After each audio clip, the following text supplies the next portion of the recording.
umuke wahamba nabangani abangenalo iphupho nalo bayakubambezela kona abangani labo.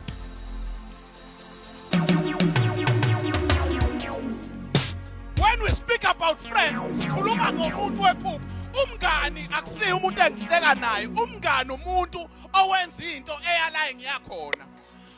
Uma umngani kusawumuntu omxoxela indaba yakhe ayihlekela akusiyo umngani. Umngani mayisaxoxela ngomunye umuntu akusiyo umngani lowo. Umngani umuntu oyala oya.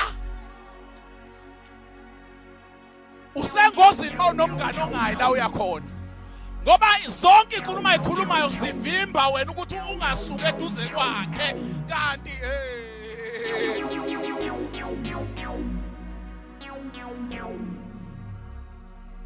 ingakho mina empilweni yami impostoli ugina empilweni yami I don't go creating friends. Ngoba kunabantu ohlangana nabo ohambeni ohlangana nabo ke Bazalwane okungabona abangani bakho.